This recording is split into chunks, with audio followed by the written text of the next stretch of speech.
Nous sommes très heureux de vous avoir aussi nombreux dans cet amphithéâtre Richelieu et je vais tout de suite donner la parole à Madame la Présidente de l'Université. Merci. Monsieur le conseiller de l'ambassade d'Ukraine en France, Madame l'adjointe à la maire de Paris, chère Marie-Christine, Madame la doyenne, chère Béatrice, chers intervenants, chers et chers collègues, Mesdames et Messieurs. Je commencerai ce discours en réaffirmant notre soutien plein et entier à l'Ukraine, au peuple ukrainien, en ce jour si particulier. Nous sommes touchés au plus profond de nous-mêmes, ils sont, vous êtes dans nos cœurs. Plus que les mots, ce sont les actes qui comptent, des actes qui portent notre soutien à travers l'Europe et en France. Ce soir est l'occasion de parler du rôle que jouent les universitaires et les universités à leur échelle dans ce contexte géopolitique dramatique et bouleversé. Ce rôle, je le présenterai autour de 3 actions que nous portons et allons porter à Sorbonne Université et plus largement dans les universités françaises. D'abord, la participation et l'organisation de manifestations de soutien et d'échange. Ensuite, l'accueil des étudiants et chercheurs empêchés et déplacés temporairement.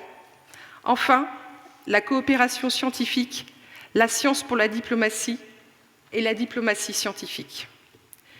Pour commencer, nous sommes des fervents défenseurs de la liberté, celle d'agir et de penser. Nous sommes des défenseurs des droits de l'homme et des libertés académiques. Nous nous exprimons dans ce sens lors de nos participations à des manifestations ou en organisant des manifestations, comme aujourd'hui. Nous faisons bloc autour de ces valeurs, car la guerre nous rappelle le prix de cette liberté. Le programme Ukraine, Identité et Exil va de son sens. Nous marquons aussi dans ce programme la solidarité de Sorbonne Université avec la communauté universitaire ukrainienne qui maintient, malgré tout, son activité pédagogique et scientifique. Je remercie sincèrement l'Institut ukrainien en France et les collègues de la Faculté des Lettres de Sorbonne Université d'avoir organisé ce cycle de conférences. Olga Sagaidak et Jean-Cassien Billier nous présenteront ce programme qui a débuté en janvier et la collaboration entre l'Institut ukrainien et Sorbonne Université. Je voudrais dire que c'est un honneur pour Sorbonne Université de recevoir ce jour si particulier 2 invités d'exception, 2 personnalités marquantes de la vie académique et intellectuelle ukrainienne.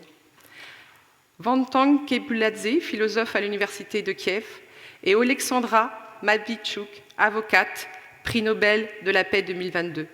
Je les remercie très chaleureusement. Par ailleurs, la guerre a eu l'effet d'une onde de choc dans la communauté scientifique et les universités ont immédiatement réagi.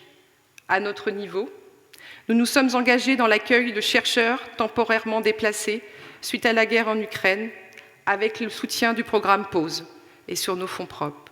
Ce sont 14, bientôt 16 collègues accueillis pour poursuivre leurs activités en France. Nous avons également accueilli des étudiantes et étudiants dont le cursus a été interrompu en Ukraine. D'abord en urgence, 45 étudiants ont pu suivre des cours de langue, s'insérer dans les activités universitaires avec les services, les associations étudiantes et des collègues volontaires. Ensuite, en proposant pour la rentrée 2022 une procédure de candidature dédiée aux étudiants impactés par la guerre avec 120 inscriptions, dont 79 étudiants de nationalité ukrainienne. En juin 2022, à Sciences Po, lors d'un échange entre le président Zelensky et les étudiants français, une étudiante ukrainienne lui a demandé « Comment, en tant qu'étudiants ukrainiens en France, nous pouvons aider le plus efficacement l'Ukraine ?» Et le président Zelensky a répondu « Les étudiants sont l'avenir du monde, de la France, de l'Ukraine. Ils représentent notre État en France, nous en sommes fiers. Et je vous demande de faire tout pour être le meilleur étudiant possible. Ce serait formidable pour vous et formidable et important pour notre État. Pour permettre à ces étudiantes et étudiants de devenir les meilleurs étudiants possibles, nous devons de leur fournir le meilleur accueil possible. Ils sont l'espoir de leur nation et pour eux, nous leur ouvrons un horizon. Je voudrais remercier tous les collègues qui ont contribué à cet effort. Vous pouvez être fiers de porter au quotidien les missions de notre Université sans frontières. Accueillir près de 150 personnes peut paraître peu au regard des besoins, mais toutes les universités françaises ont participé à cet élan. L'enjeu désormais, c'est de soutenir la relance de l'Ukraine. C'est pourquoi notre effort porte sur le développement de coopération avec des universités d'Ukraine.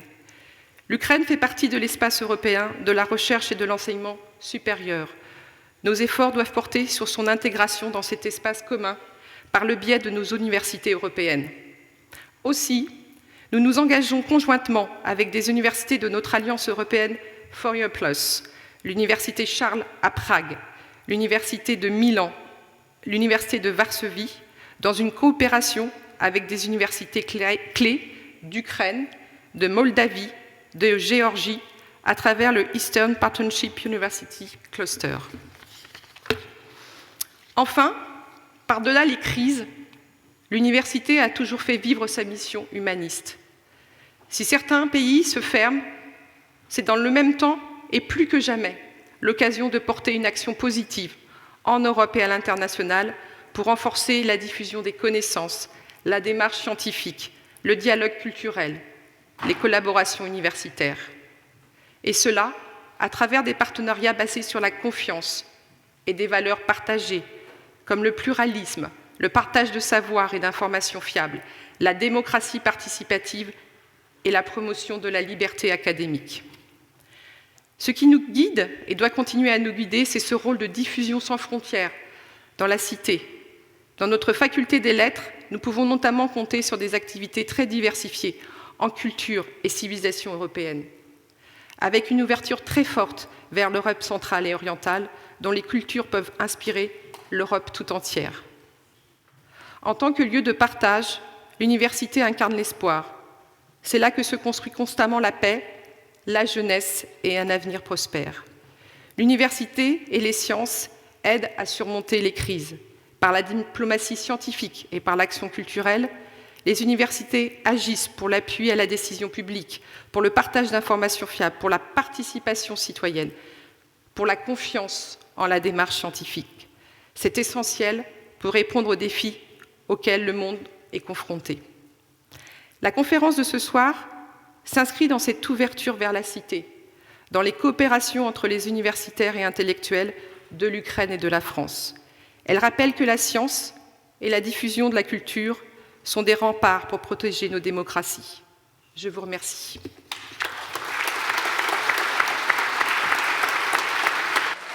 Дякую вам.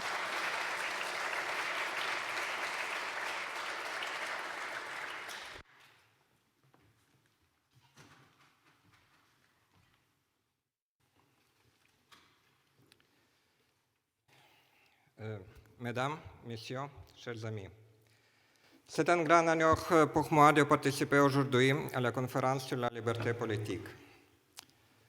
À cet égard, je voudrais tout d'abord remercier de la part de l'ambassade d'Ukraine, la Sorbonne Université, en particulier la faculté des lettres, ainsi que l'Institut ukrainien pour organiser cette conférence.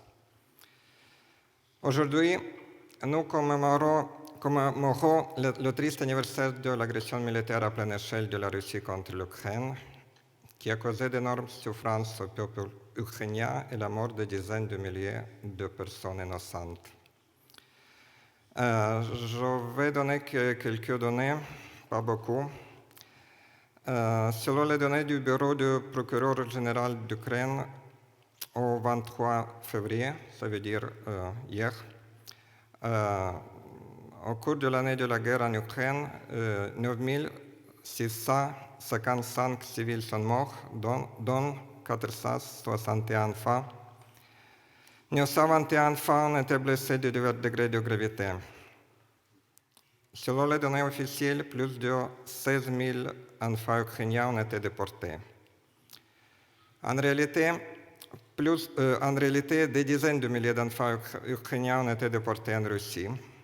Il est actuellement impossible d'établir un chiffre exact. Pendant cette période, les occupants russes ont commis plus de 68 000 crimes de guerre. Évidemment, ces chiffres ne sont pas définitifs et ne reflètent pas totalement l'ampleur des crimes des troupes russes. Le travail d'enquête se poursuit dans les lieux d'hostilité, dans les territoires libérés. Un grand nombre de crimes ont été commis dans les territoires temporairement occupés. Ils ne peuvent pas être enquêtés actuellement. Les criminels de guerre russes ont effectué des bombardements barbares des quartiers résidentiels et des sites d'infrastructures civiles, y compris les hôpitaux, les écoles, les universités, les musées, les théâtres. En bombardant régulièrement les infrastructures énergétiques ukrainiennes, la Russie essaye de laisser les Ukrainiens sans électricité, chauffage, eau et toutes conditions de vie normales. Elle le fait consciemment afin de détruire l'économie ukrainienne et de briser le moral des Ukrainiens.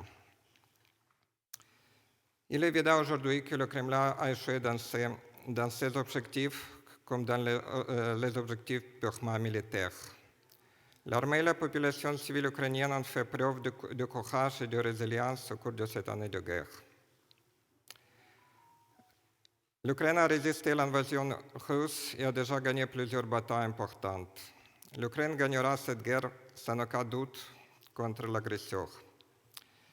C'est grâce à la résistance héroïque de nos militaires et civils, mais aussi grâce à l'incroyable solidarité de tout le monde démocratique avec le peuple ukrainien. Nous apprécions énormément toute aide militaire, humanitaire et financière de nos amis, notamment de la France. Nous voyons l'engagement fort des citoyens, des entreprises, des collectivités, des élus et du gouvernement français. Les envois humanitaires, l'accueil des ressortissants ukrainiens déplacés, les armements et munitions français, les aides de toutes sortes venant de la France.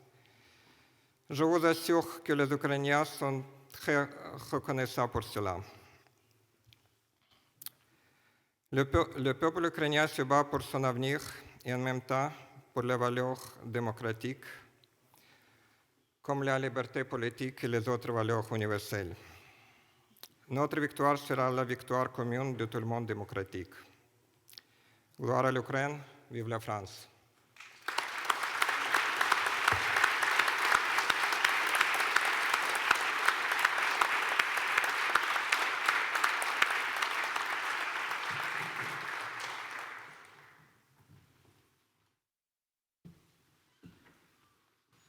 Bonjour, Madame, Messieurs.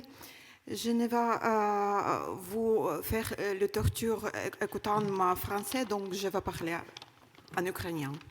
Je pense que c'est la langue très belle. Добрий вечір. Bonsoir à tous. Pour nous, c'est un grand honneur d'être là. Merci beaucoup, Madame la présidente de la Sorbonne, la faculté des lettres. Merci, cette université, une des plus anciennes universités en Europe, d'être si accueillant et de pouvoir nous exprimer à ce jour si important. Le programme Le Printemps ukrainien a été créé par l'Institut ukrainien et l'ambassade de l'Ukraine il y a un an. Et aujourd'hui, elle se termine, mais j'espère qu'elle va se continuer différemment. Comme l'a dit Oksana Zabushko, ici, pendant la conférence à la Sorbonne, elle a dit que le monde entier a pleuré la destruction de Notre-Dame de Paris parce que le monde entier pouvait s'imaginer Notre-Dame de Paris et comprenait sa signification pour la culture mondiale.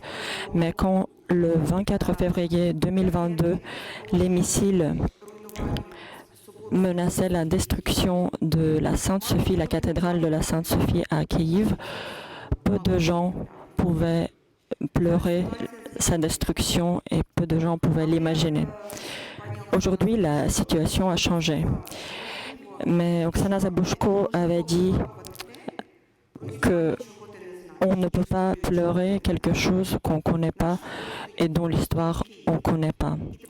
Heureusement, notre cathédrale reste encore à Kiev, elle n'est pas détruite.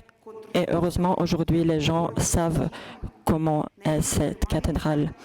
Et c'est justement la connaissance qui est la base qui tient aujourd'hui l'Ukraine.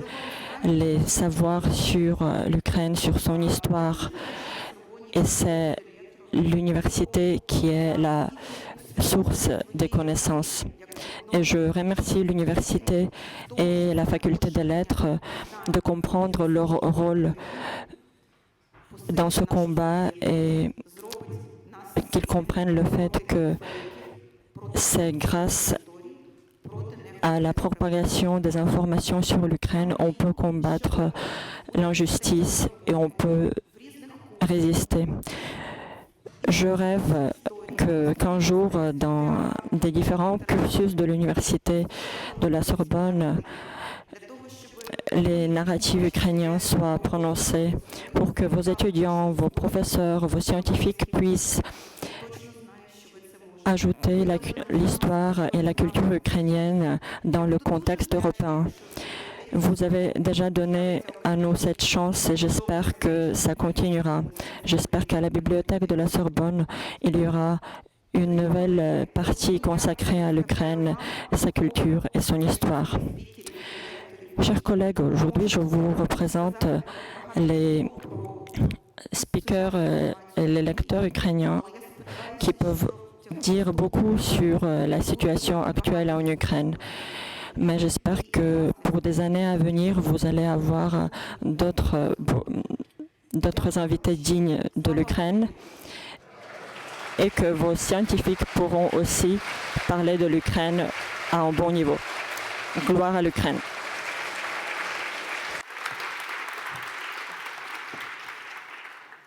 Madame la Présidente, Madame l'adjointe à la maire de Paris, Madame la doyenne, Monsieur le conseiller de l'ambassade, chers collègues de Sorbonne Université, de l'Institut ukrainien, chers étudiants, chers amis, comme l'a rappelé notre présidente, notre université a manifesté sa solidarité avec l'Ukraine dès le lendemain de son agression par la Russie le 24 février 2022. Je voudrais pour ma part vous dire juste quelques mots de notre programme Ukraine, Identité et Exil, la faculté des lettres et bien sûr de la conférence de ce soir. Au début du mois de septembre dernier, notre doyenne de la faculté des lettres, la professeure Béatrice Pérez, a pris l'initiative d'inscrire ici, à la faculté des lettres, la solidarité de toute notre université avec l'Ukraine, dans un programme spécifique qui nous restait à inventer.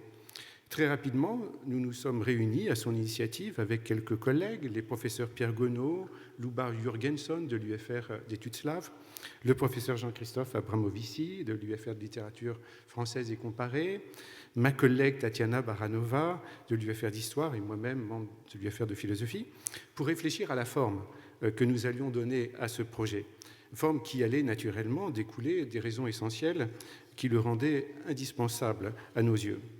Ce programme nous a semblé absolument nécessaire pour deux raisons.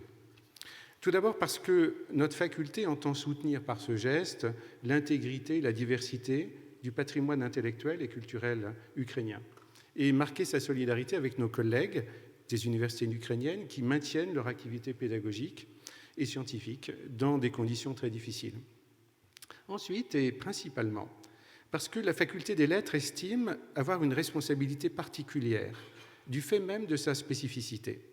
C'est en effet sur le terrain des humanités, autrement dit des études littéraires, de l'histoire, de la philosophie, de l'histoire de l'art, de l'archéologie, des études slaves, de la musicologie, de la géographie, en réalité de toutes nos disciplines dites d'humanité, que se joue la lutte pour la reconnaissance de l'Ukraine comme entité propre, indépendamment de la Russie, dans l'ombre de laquelle elle a été trop longtemps dissimulée à nos regards, ou plutôt marginalisée par nos aveuglements.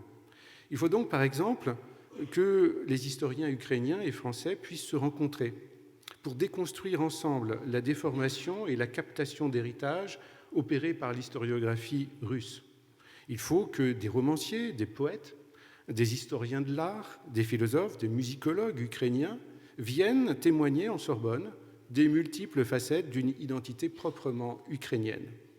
L'esprit de notre programme est donc d'offrir, autant que nous pouvons, un lieu, et un encouragement à un travail académique en vue de la reconnaissance pleine et entière de l'Ukraine dans son identité riche et complexe et surtout propre. Les Ukrainiens écrivent leur histoire. Ils donnent leur sang pour la défense de leur liberté, qui est aussi la liberté partagée de l'Europe, mais celle, de façon plus générale, de la communauté des sociétés démocratiques. C'est donc une évidence d'être, autant que nous le pouvons, à leur côté. La forme du programme est très simple. Nous faisons venir en Sorbonne des collègues et intellectuels ukrainiens pour intervenir dans leur champ de spécialité. Le concept est simple, mais la réalisation est plus compliquée. À cet égard, je tiens à rendre sincèrement hommage à notre précieux partenaire, l'Institut ukrainien, et tout particulièrement à sa directrice, Olga Saedak, sans qui rien n'aurait été possible. C'est grâce à un partenariat avec le programme Printemps ukrainien de l'Institut ukrainien que nous avons pu bénéficier de la venue de nos collègues ukrainiens et que nous avons pu surmonter de nombreuses difficultés pratiques. C'est grâce à la générosité de l'Institut ukrainien que nous avons pu donner vie à notre projet. Vous devez savoir que nos collègues ukrainiens font entre 48 et 72 heures de voyage à l'aller et parfois autant au retour pour venir prononcer leurs conférences ici, en bus, en train, puis en avion depuis Kharkiv, depuis Lviv, depuis d'autres villes de Pologne, d'Ukraine, via la Pologne, via la République tchèque. Le plus impressionnant, c'est que chacune et chacun d'entre eux repart ensuite immédiatement en Ukraine, tenir son poste de professeur ou de recteur d'université, dans une société où rien ne s'arrête, parce que rien ne l'arrête, quelle que soit l'ampleur des agressions et des crimes qu'elle subit. L'une des idées qui a jailli tout de suite, lors de notre première réunion en septembre dernier, a été que nous organiserions, au sein de notre cycle d'invitation, une séance tout à fait spéciale le 24 février, le jour du sinistre premier anniversaire de l'attaque massive menée contre l'Ukraine, dans la continuation d'une guerre d'agression commencée il y a 9 ans. Le 24 février, la parole devait être à l'Ukraine en Sorbonne. Nous y sommes avec vous tous ce soir.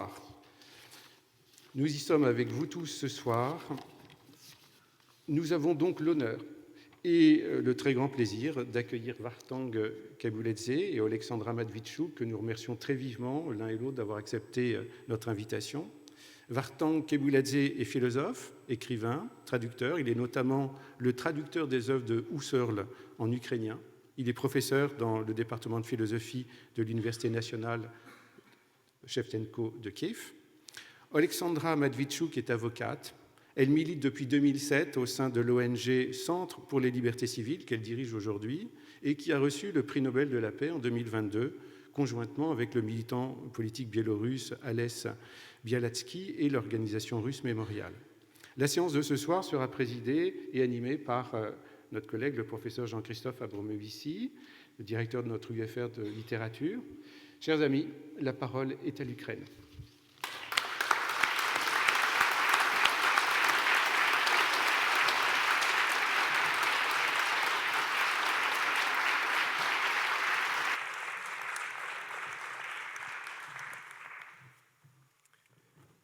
Bien, je vous remercie. Merci Jean Cassien de tes mots. Je vais donc laisser très vite la parole à Vartang Kebuledze et essayer, après les 2 interventions de nos invités, d'organiser peut-être un débat. Je suis partagé entre l'émotion et un peu un sentiment d'illégitimité. La seule raison de ma présence ici est que pendant des années, aux côtés en particulier de Jean Cassien, assez laborieusement, nous avons œuvré à essayer de faire vivre des relations universitaires franco-russes, jamais dans la facilité, et nous avons vu au fil des ans ces problèmes croître. Il suffisait de voir par exemple le sort qui était réservé à la Fondation Memoria. L'invasion de l'Ukraine, le 24 février 2022, a été un moment de rupture définitive, un rideau tiré sur des années de collaboration, et en même temps un rideau ouvert sur un pays dont nous connaissions bien sûr l'existence, mais que, de fait, nous ignorions et que la guerre a révélé, dont la guerre a révélé un peuple qui, nous le savons, chaque jour, paye le prix fort de sa résistance. Et en tant qu'universitaires, nous ne pouvons pas ne pas penser à la jeunesse ukrainienne, dont une grande partie est au front et dont une grande partie, on le sait, meurt chaque jour. Et le courage du peuple ukrainien n'a pas manqué de nous toucher très profondément.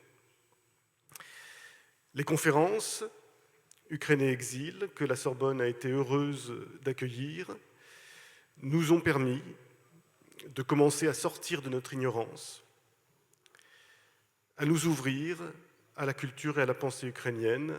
Et c'est dans cet esprit que nous allons écouter ce soir Vartank Kebuladze et Alexandra Mavitchouk. Vartank, je vous laisse la parole.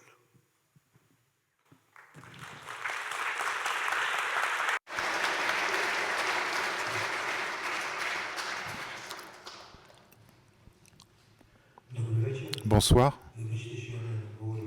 Excusez que je ne parle pas français, je suis germaniste, mais c'est un grand honneur pour moi d'être ici à la Sorbonne.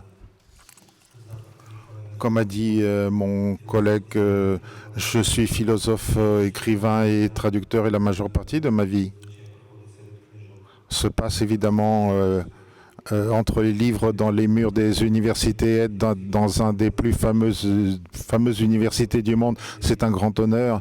Et sentir ce contact à l'entrée, là où nous sommes, dans la salle Richelieu. Nous avons été dans la salle des cartes avec Jean Cassien, et quand je lis mes cours de philosophie, et Descartes a créé notre monde, nous vivons dans un monde cartésien. Et ce qui est important, c'est qu'au début du XXe siècle, j'ai lu les cours d'Edmond Husserl. C'est une terminologie dont je m'occupe toute ma vie, c'est important pour moi. Et c'est un grand honneur pour moi, comme je le disais.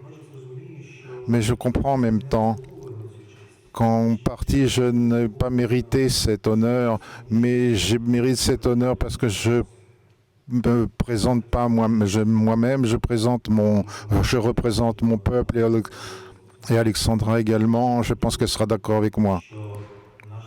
Nous sommes ici parce que notre peuple souffre, nos concitoyens sont tués, et parallèlement avec le mal qui nous est fait, nous continuons de nous battre. Je parle en une certaine mesure de la part des morts, des vivants et des non-nés. Ceux qui connaissent la culture ukrainienne reconnaîtront les paroles de Taras Shevchenko dans son envoi aux morts, aux vivants et aux non-encore-nés. Taras Shevchenko s'adressait aux Ukrainiens du XIXe siècle quand il n'y avait pas cet État, mais elles sont aujourd'hui, ceux qui sont morts, ceux qui ont été tués par les Russes, et ceux qui se battent contre les Russes, et ceux qui ne sont pas encore nés ou ne naîtront pas parce que leurs parents ont été tués. Aujourd'hui, je parlerai de Shevchenko, et d'ailleurs, c'est un étonnement comment notre classicisme ukrainien a commencé à nous parler fin 19e, début 20e. J'évoque la pensée que j'ai entendue de notre historien contemporain de Lviv, Yaroslav Hretsak. Je crois qu'il cite quelqu'un de ses collègues, mais j'ai entendu de lui que les grandes nations de l'Europe occidentale ont été créées par les politiques, et les nations d'Europe centrale ont été créées par les poètes. Taras Shevchenko est une image très importante pour nous, pas seulement lui, mais parallèlement à ce que vous faites que je suis philosophe, je parlerai beaucoup des poètes aujourd'hui. J'ai parlé un peu de l'espace de notre rencontre, la Sorbonne, Paris, l'Ukraine, l'Europe, notre civilisation. Mais absolument aujourd'hui, je veux parler de l'époque, du temps de notre rencontre, 24 février 2023.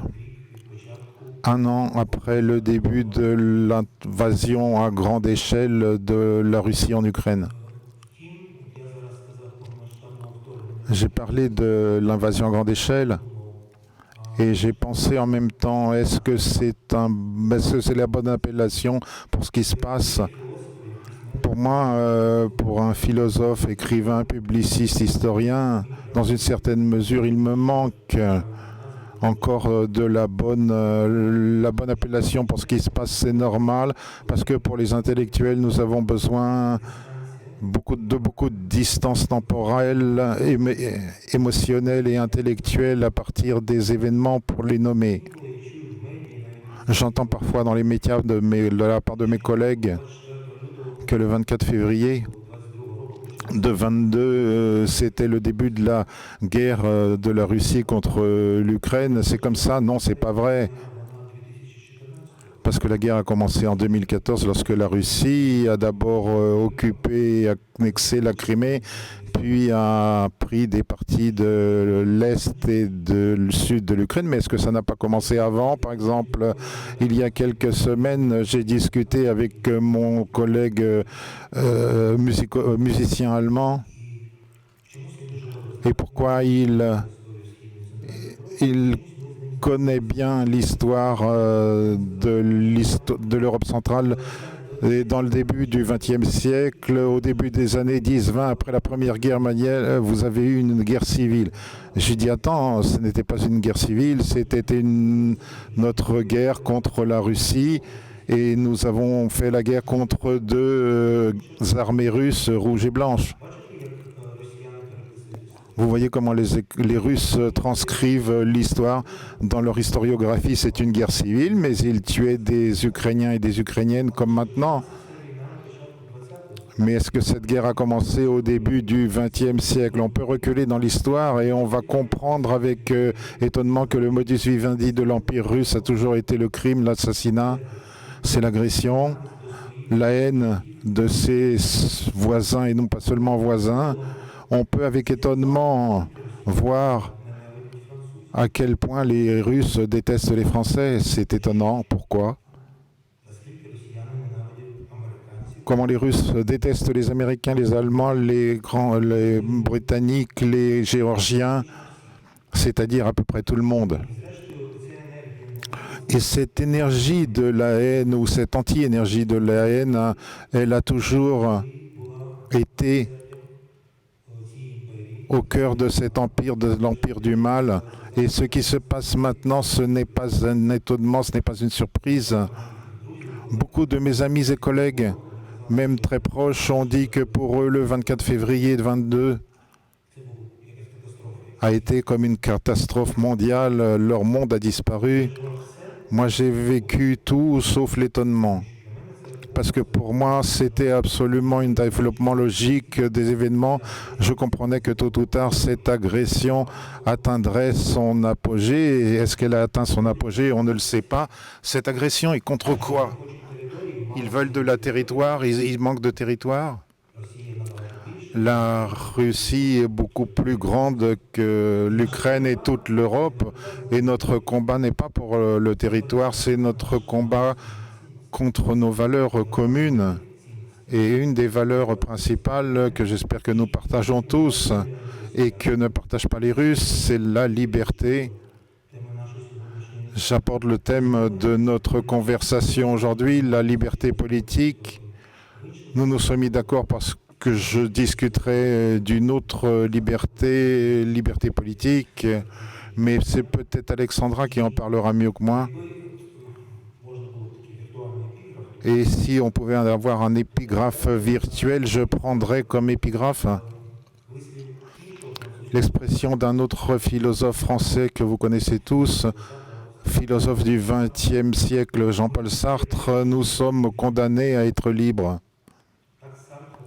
C'est ainsi que Sartre décrit la nature humaine. Nous sommes condamnés à être libres. Nous ne choisissons pas d'être libres ou non. Et si nous n'en avons pas conscience, si nous refusons cette dimension fondamentale de notre vie, alors nous nous transformons en monstres.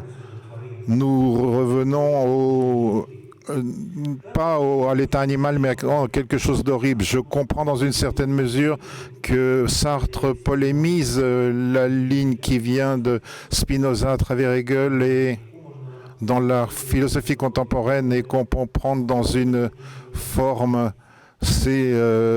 La liberté est indispensable. Vous voyez comment on voit les deux frontières extrêmes de ce pôle. Nous sommes condamnés à être libres, nous sommes libres ou alors notre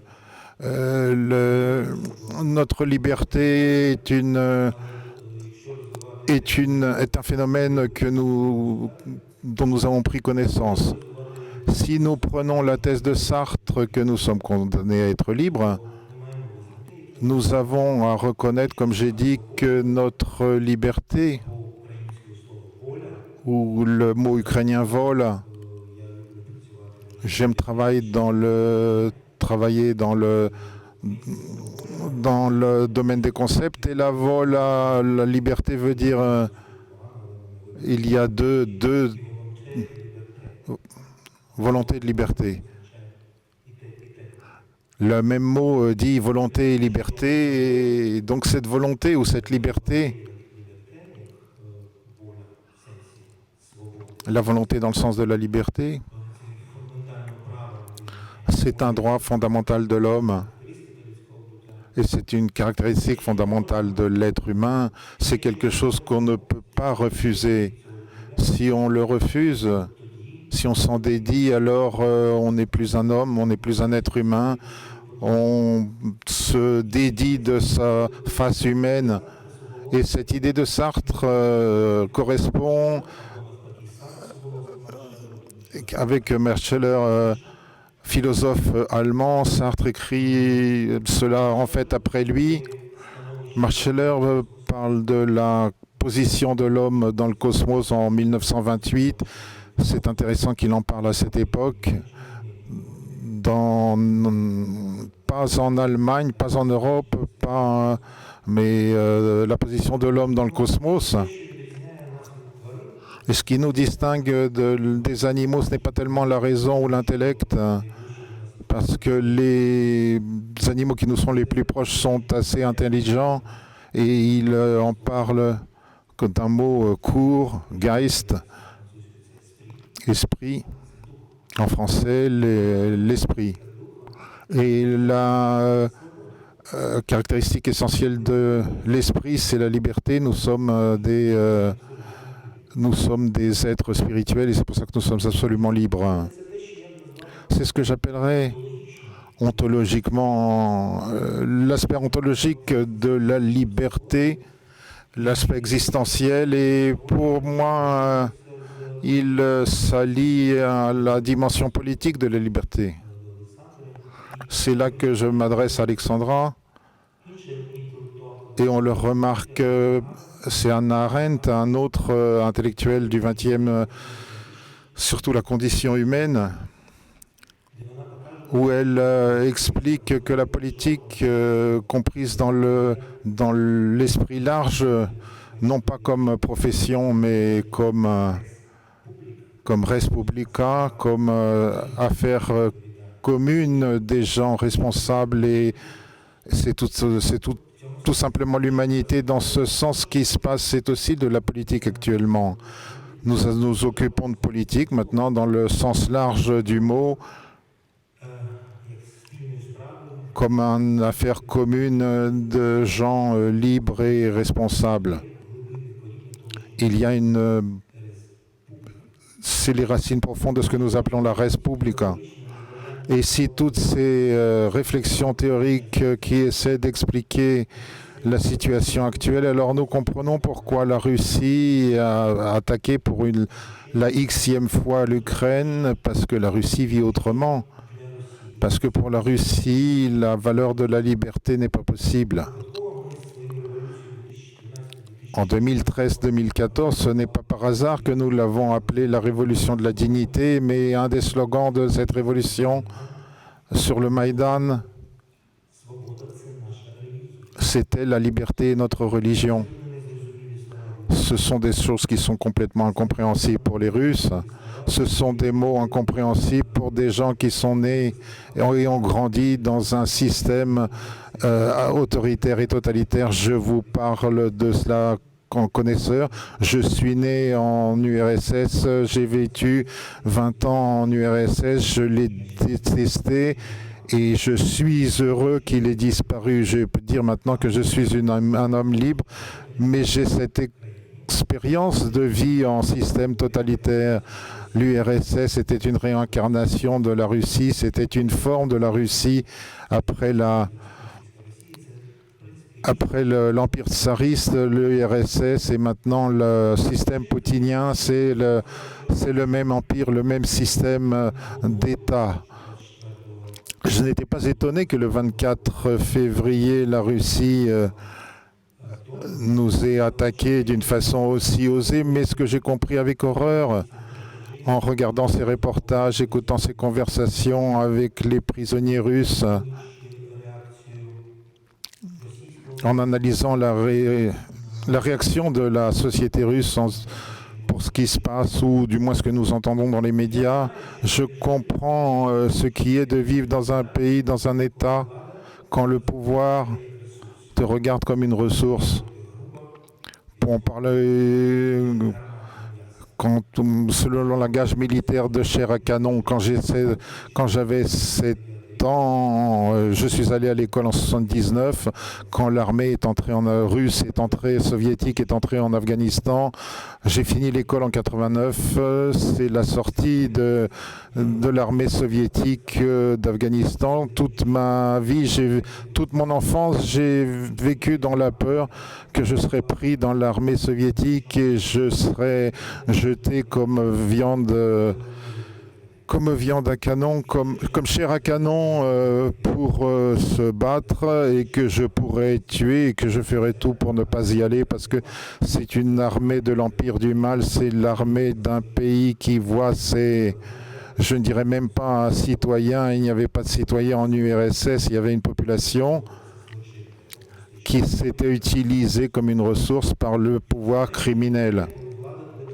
Je sais ce que c'est, ce qu'est le pouvoir qui s'adresse à l'homme comme à une ressource, mais ce qui m'étonne, ce qui m'offusque dans la Russie, c'est que les citoyens eux-mêmes se considèrent maintenant comme une ressource. Leur corps est quelque chose qu'on peut échanger, ou par exemple mon fils est mort à la guerre, j'ai reçu une voiture et je peux encore me disputer dans la famille à qui appartient cette voiture, à la femme ou à la mère. Ils sont aussi déshumanisés, ils sont tellement que cette maladie devient dangereuse pour le monde entier.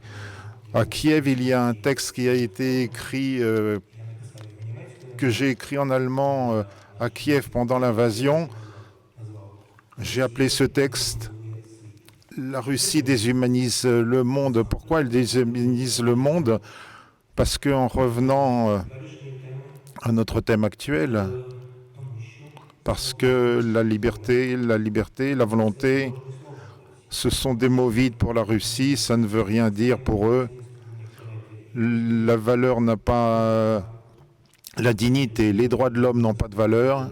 Mais là, je sors de mon territoire, mais j'estime, et c'est ce que je vis, et ce serait une grande erreur de considérer que ce n'est que la Russie poutinienne, que Poutine est coupable de tout, ou le Poutine collectif, le Kremlin. Moi, je répète toujours, Poutine n'est pas tombé du cosmos, c'est la nature de l'histoire russe, du peuple russe. Un tel peuple existe. Et je sais quel exemple dans un avenir proche, à quel point positivement on se pose au dernier dictateur de Gorbatchev en Union soviétique, mais Gorbatchev est un criminel aussi. Il n'a pas sorti l'armée d'Afghanistan. Il a continué à se battre et il a continué que plus tard. Cette Union soviétique de l'époque Gorbatchev était également une prison dans laquelle j'ai vécu.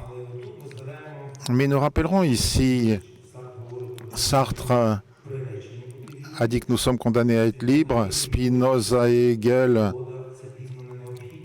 disent que la liberté est indispensable. Ici, je dirais que ça marche mieux pour Spinoza et Hegel. Gorbatchev n'a rien pu faire. Il aurait voulu conserver l'Union soviétique. Mais l'indispensable l'a poussé a voulu l'amener à faire ce pays libre, mais rien n'a marché parce que le centre de ce pays était la Russie. Et quand la Russie s'est retrouvée sans les autres peuples qu'elle colonisait, et d'abord sans Ukraine, elle est revenue à son modus vivendi organique de prendre des criminels qui vont diriger des esclaves. Pour notre culture, cette époque gorbatchevienne, il n'y a pas longtemps, j'ai conscientisé qu'en 85, c'est très symbolique, quand Gorbatchev arrive au pouvoir en Union soviétique, dans les prisons, il y a un autre génie qui décède en prison soviétique, Vassel Stous, le poète ukrainien. J'ai amené un livre que j'aime beaucoup de Vassil Stous, les poèmes qu'il a écrits en camp, en prison. Et ces poèmes ont été traduits par un savant français connu, Georges Niva. Je lirai un extrait court et la traduction sera de Georges Niva. Il s'adresse à l'Ukraine. L'Ukraine n'a pas encore d'État. Il s'adresse de prison à l'Ukraine. Laisse-moi bénir ta liberté, libre volonté, chemin destin, chemin douleur. Sur cette croix sans fin, sur cet effroi, vision sans fin d'un cri de mort. Ukraine, accorde-moi chemin d'honneur. Ukraine, accorde-moi visage sans peur. Ce qui m'a étonné dans ces lignes, c'est que Stous ne demande pas pour l'Ukraine en prison un meilleur sort. Il s'adresse à l'Ukraine pour qu'elle lui donne le chemin d'honneur en étant en prison sur le territoire de la Russie. Il comprend que l'Ukraine, pour lui, qui n'existe pas à l'époque comme État, mais qui est sa fantaisie, son espoir, son rêve, l'Ukraine qui peut lui donner un chemin d'honneur. Et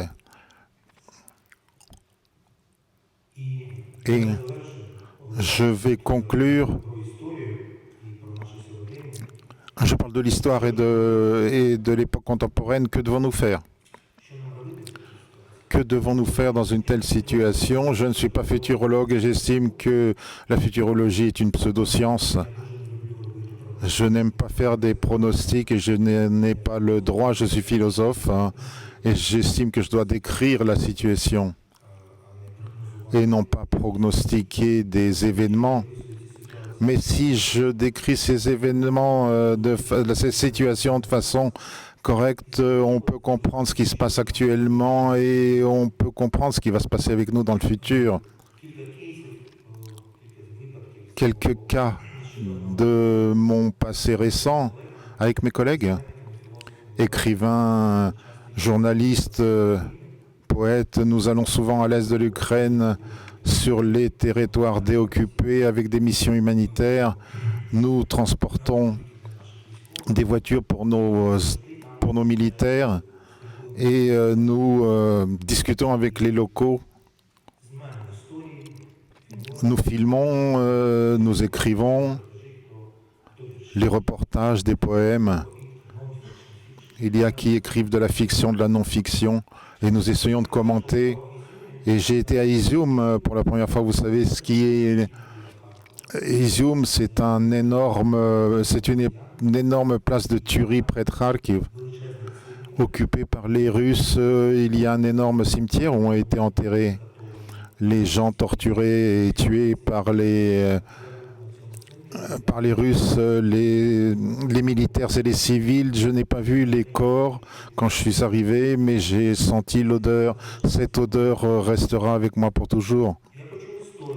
J'ai entendu des histoires des militaires et des civils, ce que les Russes faisaient, comment ils torturaient, ils abattaient les gens, comment ils vendaient l'information des enterrés aux familles.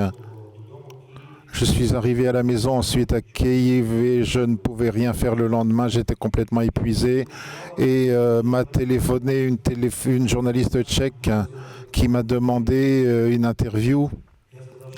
J'ai dit que je peux uniquement descendre au café et parler avec elle. J'étais complètement sans force. Je ne pouvais rien lui expliquer, rien argumenter. Je pouvais uniquement décrire mon expérience récemment vécue. Elle a demandé quelle langue nous parlerons. Elle a proposé le russe et j'ai dit que à partir de maintenant, je ne parlais plus russe. Nous allons parler en anglais. Ce n'est pas ma langue et c'est difficile de transmettre des émotions. C'est pour ça que mon récit était moins valeureux que ce qu'il aurait pu être. Mais quand j'ai conclu, elle se taisait, elle ne réagissait pas. Elle a commencé à pleurer, elle a eu des larmes. Et elle m'a demandé en anglais, que devons-nous faire? Devrions-nous tous les tuer? Nous devrions tous les tuer? J'ai dit, c'est vos paroles, ce n'est pas les miennes. Je ne peux pas dire que nous devons tuer des gens, même après les horreurs que j'ai vues. Mais que faire avec cela? Comment nous devons vivre plus loin avec cela? Nous avons à trouver d'une manière ou d'une autre une sortie de cette situation. Mais la sortie de cette situation, l'issue est très incomprise et très non transparente. J'ai commencé à penser à cela et des pensées peuvent apparaître non pas à Kiev, pas ici. La semaine dernière, j'étais à Stockholm, j'étais à Prague, mais les pensées les plus puissantes naissent à l'est, là-bas, sur les territoires désoccupés, où l'on voit l'horreur réelle du monde russe de la mort, où l'on on entend les explosions, les bruits du front parviennent jusqu'à toi. Et il y a des pensées qui arrivent là-bas. La première pensée, c'est à Kramatorsk. Il est désoccupé, heureusement maintenant, mais la ligne de front est très proche. Nous nous sommes retrouvés avec deux de mes collègues, Volodymyr Yarmolenko, qui est président du PEN Club ukrainien, et Denis Musel, qui est président du PEN Berlin. Et lorsque nous avons vu les terres brûlées ukrainiennes, les villages brûlés ukrainiens, les villes ruinées, nous étions à Kramatorsk, nous buvions du vin et discutions jusqu'à 2 heures du matin. Que faire? J'étais fatigué, je ne pouvais plus prendre part à la discussion. J'écoutais comment ils discutent et marchent en rond, et finalement ils ne peuvent pas sortir de ce cercle enchanté. Du coup, j'ai eu une formule en anglais et nous avons terminé. Faisons la Russie à nouveau petite. Ça ne veut pas dire la détruire. Ça ne veut pas dire détruire les Russes. Ça veut dire déconstruire l'Empire russe, qui est un mal pour les Russes eux-mêmes. Croyez-moi, j'y ai vécu, c'est intolérable. C'est la possibilité de survivre pour les Russes eux-mêmes. Comment faire cela? Aujourd'hui, je ne sais pas non plus, il n'y a pas de recette pour cela. Mais un insight est né à Izium, où je suis revenu 2 semaines plus tard. Nous avons fait un film sur Izium et j'ai vu un immeuble de 5 étages dans lequel vivaient des gens jusqu'à l'agression. il n'y a personne qui y vit parce que ça a été complètement détruit par les tirs russes. Il y a un mur qui a survécu avec un mural énorme, avec un portrait de John Lennon. Et la citation de la chanson Imagine, que nous connaissons tous. Et ce portrait était troué de tirs par les tirs russes. On ne voyait presque pas le visage, on ne voyait que la silhouette. Et moi aussi, à ce moment-là, j'ai pensé à une nouvelle formule. D'une des lignes d'Imagine. Imaginons le monde sans Russie. Imaginons le monde sans Russie. C'est difficile, même pour nous les Ukrainiens qui mourront en permanence sous les tirs russes, il nous est difficile d'imaginer le monde sans Russie. Je veux dire sans Russe, sans empire russe, sans ce monstre. Et pour vous c'est difficile aussi, vous en avez peur, nous en avons peur aussi, croyez-le. Mais si nous ne commençons pas à l'imaginer, ça sera encore pire chaque année. Et l'imagination commune, je suis d'accord avec Anders quand il écrit que les nations ne sont pas des buts en soi et que une communauté, un peuple, c'est une narration. Nous parlons de nous comme Français, comme Européens, comme Ukrainiens. Nous parlons de nous comme êtres humains. C'est aussi un récit qui se crée dans notre histoire. Et pour moi, la seule solution de se sauver de ce mal, c'est de commencer à l'imaginer maintenant. C'est notre devoir, pas seulement des politiques, mais c'est notre devoir des philosophes, des artistes, des scientifiques en sciences sociales. C'est une tâche très difficile, mais constamment, au cours des 10 dernières années, je pense dans ma tête la poésie d'un autre auteur, Selesia Ukrainka, fin 19e, début 20e siècle. C'est un poème qui est une reformulation de la formule latine contra spem spero. J'espère malgré dans le désespoir. C'est très difficile de s'opposer à ce mal qui dépasse tout ce que nous connaissons. Nous continuons à vivre néanmoins et sans espoir, nous espérons. Cette fantaisie désespérée, mais d'espérer néanmoins, ça peut nous amener quelque part. Et pour finir, cette intervention, je voudrais revenir aux lignes du même Taras Shevchenko.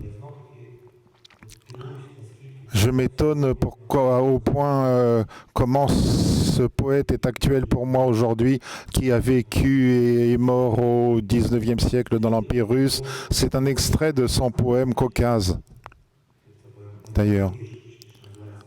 C'est un poème qui s'appelle Caucase. Et l'un des fragments très importants, on y entend dans ce fragment un mot-clé, un mot qui est aujourd'hui le thème de notre discussion, c'est la volonté et la liberté. Ce sont des lignes que connaissent tous les citoyens. Vous vaincrez, Dieu vous aide. Avec vous sont la vérité, la liberté sacrée, la gloire. Et donc on y trouve la volonté, la liberté dans les deux sens du mot. Liberté et volonté, la liberté est sacrale. Elle est sacrale non pas dans un sens religieux, mais dans un sens, comme je l'ai dit, et je veux conclure, c'est ce qui nous fait humains. C'est pour vous et pour nous tous. C'est vrai, la gloire et la sainte liberté.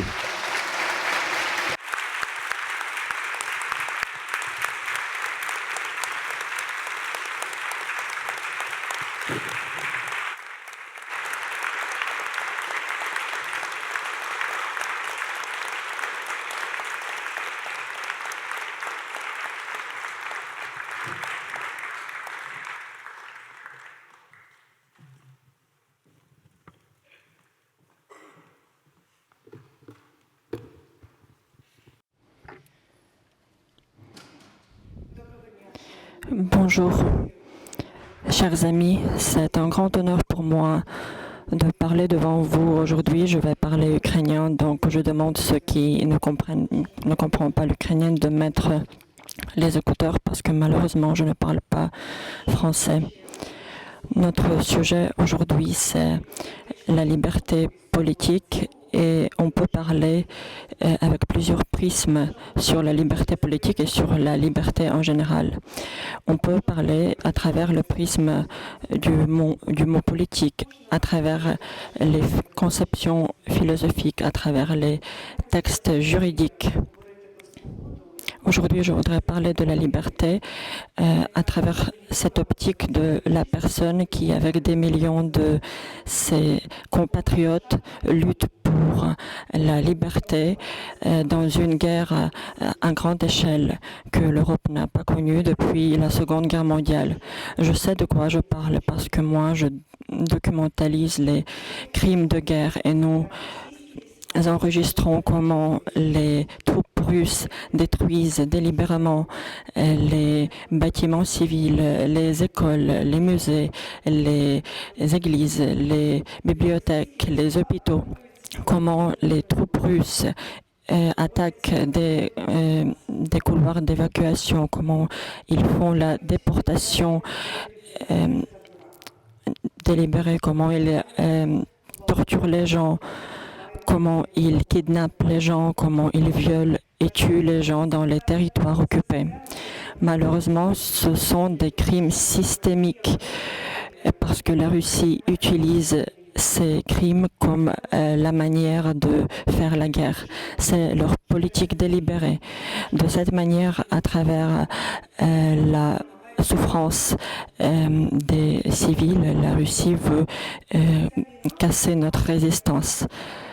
Cette guerre n'a pas que la dimension militaire, mais plusieurs autres dimensions. Elle a aussi la dimension des valeurs. Elle est très claire. C'est pas la guerre des deux pays, c'est la guerre des deux systèmes, l'autoritarisme et la démocratie. Cette guerre a commencé non pas en février 2022, elle a commencé en février 2014.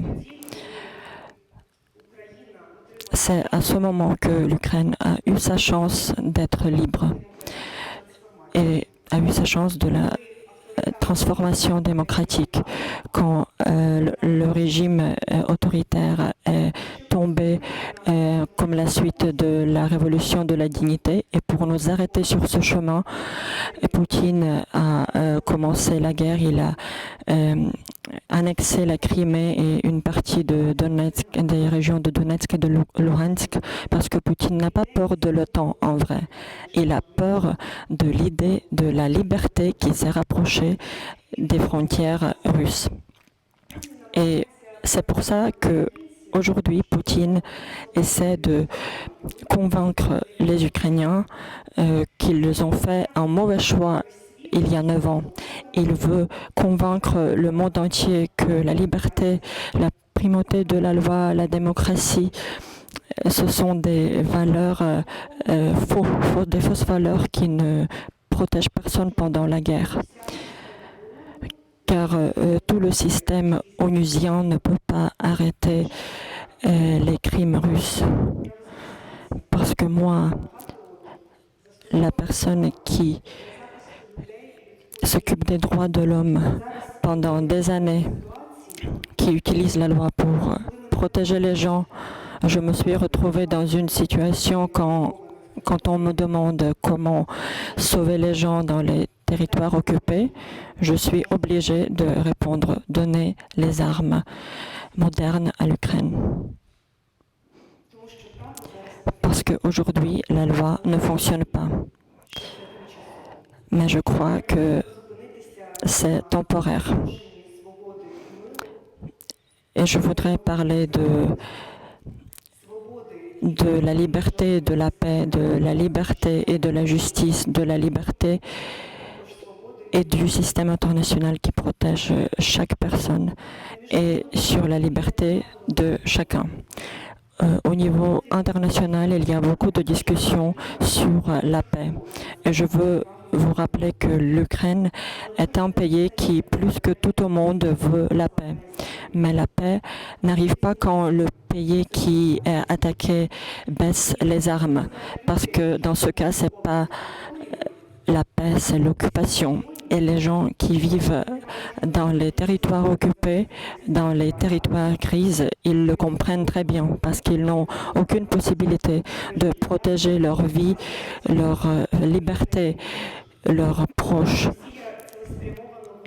La Russie est en train de détruire délibérément, de tuer les gens actifs. Ce sont des députés, des prêtres, des activistes, des volontaires, des bénévoles, des journalistes, parce qu'ils veulent contrôler ces territoires. Mon collègue Vartan a évoqué les fosses communes, les charniers près d'Izum. Dans une des tombes, sur le numéro 391, il y a le corps d'un écrivain pour enfants, Volodymyr Vakulenko. Des générations d'enfants ont grandi avec son livre, le livre de papa. Pendant l'occupation russe de la région de Kharkiv, Volodymyr a disparu. Et ses proches ont espéré jusqu'au bout que lui, comme des milliers de civils, se trouve en captivité russe. Et jusqu'aujourd'hui, ses proches ont du mal à reconnaître cette triste vérité de l'identification.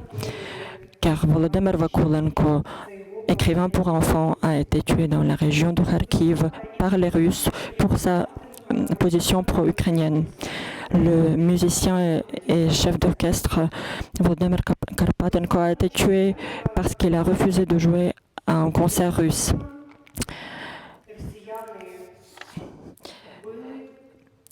Ruslan Nechapurenko et son fils ont été tués à Boucha par des Russes quand ces deux personnes essayaient de trouver l'aide médicale et les médicaments.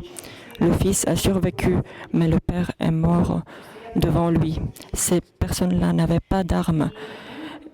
Les Russes les ont tués juste parce qu'ils avaient la possibilité de le faire. Et la paix, c'est la liberté de vivre en tranquillité et d'avoir la perspective à long terme. Donc, quand on nous dit il ne faut pas irriter Poutine, il ne faut pas donner les armes en Ukraine, ces appels ne sont pas faux, ces appels sont immoraux. Parce que pendant 8 ans avant la guerre à grande échelle, pouvaient ne pas remarquer les souffrances des gens sur des territoires occupés. Mais aujourd'hui, après le début de l'invasion, ils ne peuvent pas ne pas remarquer la lutte héroïque des gens pour la liberté. Et parfois, j'ai l'impression que cette lutte les irrite, les énerve, parce que elle les oblige à prendre leurs responsabilités et de faire quelque chose pour arrêter l'agression russe. Quand on parle de la justice dans cette guerre, je voudrais vous rappeler une photo qui est devenue le sujet des recherches journalistiques. Elle était faite pendant les guerres de Balkans il y a 31 ans. On voit un jeune homme qui donne un coup de pied à une vieille dame qui est allongée par terre. À côté d'elle, 2 civils. Sous eux, on voit une flaque de sang et on comprend que ces gens sont sûrement morts. Les journalistes ont fait leurs recherches, leur enquête, et ils ont utilisé les open source pour le faire. Ils ont pu définir qui est cette personne et il s'est avéré que cette personne, l'ancien militaire serbe, il n'a jamais été puni. Il est devenu DJ et jusqu'aujourd'hui, il joue au festival et au concert. Et je vous donne cet exemple aujourd'hui pour expliquer que les nouvelles technologies nous laissent identifier et trouver les criminels de guerre et on n'avait pas du tout ces possibilités il y a 30 ans. Malheureusement, la loi le droit international n'est pas développé aussi bien que les nouvelles technologies. Et on voit que c'est pas uniquement dans la dimension politique, mais aussi dans comment nous voyons le monde. Car nous, aujourd'hui, on voit le monde toujours à travers le tribunal de Nuremberg, parce que les nazis et les criminels nazis ont été condamnés uniquement après la chute du régime nazi. Mais c'était dans le siècle précédent. Aujourd'hui, nous sommes dans le 21e siècle et nous ne pourrons pas dépendre de la force des régimes totalitaires. Nous pouvons créer le tribunal international dès aujourd'hui et traduire en justice Poutine et tous les responsables de ces crimes. Et il y a un argument très important pourquoi nous devons le faire. Parce que la guerre, elle transforme les gens en chiffres.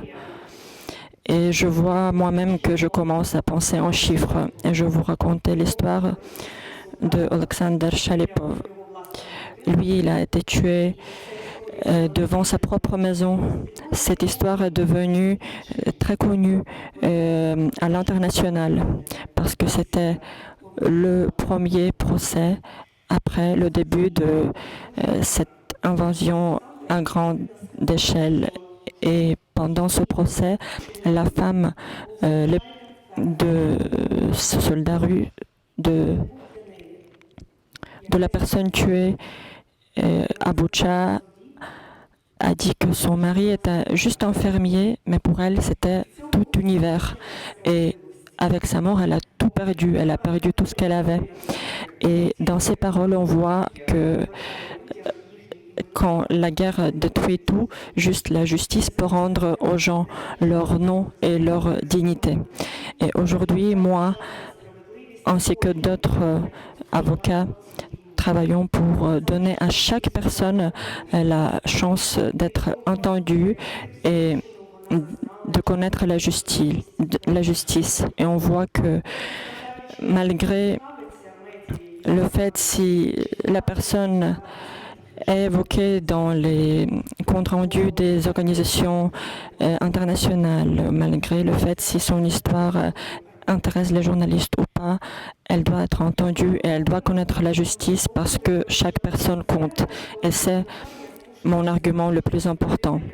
Et quand on parle du système international, moi, en tant que personne qui travaille avec le système des Nations Unies, du Conseil de l'Europe et d'autres organisations, je constate que nous vivons dans une illusion que le système de paix existe, mais le cas d'Ukraine montre que, en vrai, il n'y a aucune garantie de sécurité et tu peux avoir cette garantie uniquement si tu vis dans un pays qui a un potentiel militaire important. Et c'est pour ça que nous devons créer un nouveau système de paix et de sécurité qui protège chaque personne, malgré le pays où elle habite. Si aujourd'hui, nous n'allons pas résoudre la situation ukrainienne, ça aura des répercussions négatives. Parce que ça montrera qu'un pays avec un potentiel militaire et les armes nucléaires peut dicter ses règles de jeu au monde entier et peut même changer les frontières internationales. Et on voit que si on ne change pas cette situation, ça aura des répercussions aussi sur comment le monde entier va se développer. parce que les gouvernements ne vont plus investir dans le développement, les soins de santé, les problèmes mondiaux comme les changements climatiques, l'égalité. Ils vont investir dans les armes. Et vu que les technologies modernes se développent très rapidement, c'est un scénario assez apocalyptique. Et le dernier point que je voudrais évoquer, c'est la catégorie de la liberté et de l'homme. Pour moi, c'est crucial. Quand l'invasion à grande échelle a commencé, les organisations internationales sont parties d'Ukraine, mais c'est les gens ordinaires qui sont restés et qui ont commencé à faire des choses extraordinaires, qui ont commencé à évacuer les gens des villes entourées sous les tirs russes. Ce sont les gens ordinaires qui faisaient tout pour passer dans des zones occupées avec les aides, les munitions, la nourriture. C'est les gens ordinaires qui ont pu survivre sans électricité, sans nourriture, sans eau, sans des choses qui sont de base, qui sont très simples pour nous. Et c'est des gens ordinaires qui ont commencé à faire des choses qu'ils ne s'attendaient pas faire un jour. Je ne souhaite à personne de vivre cette expérience parce que la guerre, c'est pas quelque chose contre liberté, c'est quelque chose contre l'existence de l'homme comme tel. Et c'est cette période dramatique qui nous a laissé montrer nos meilleures qualités, de lutter pour la liberté, d'être courageux, de prendre des décisions difficiles mais correctes, prendre ses responsabilités, aider les uns les autres. Et je crois qu'aujourd'hui, nous, comme jamais avant, on comprend ce que ça veut dire être l'homme. Nous luttons pour la liberté dans tous ses sens, pour la liberté d'être un État indépendant, la liberté d'être ukrainien, de développer sa propre langue et sa propre culture, pour la liberté d'avoir son choix libre démocratique, pour pouvoir construire son pays ou démocratique où chaque personne a ses droits, les tribunaux sont indépendants et la police ne disperse pas les manifestations étudiantes pacifiques. Et nous luttons pour cette liberté aujourd'hui et nous payons le prix le plus cher. La liberté appartient à des choses qui n'ont pas de frontières nationales. Et parmi ces choses-là, on retrouve aussi la solidarité humaine. Et je veux remercier tous les gens en France et dans d'autres pays du monde qui nous soutiennent dans notre lutte pour la liberté et pour la démocratie. Nous vivons dans le monde très interconnecté et c'est uniquement la propagation de l'idée de la liberté qui rend notre monde pas dangereux.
Je vous remercie, Vartang comme Alexandra Mavichuk, de ces deux très fortes prises de parole.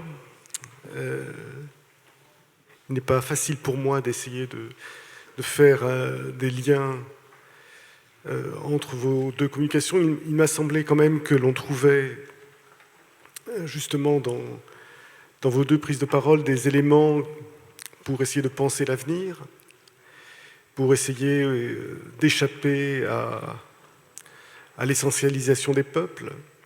Vartang, vous avez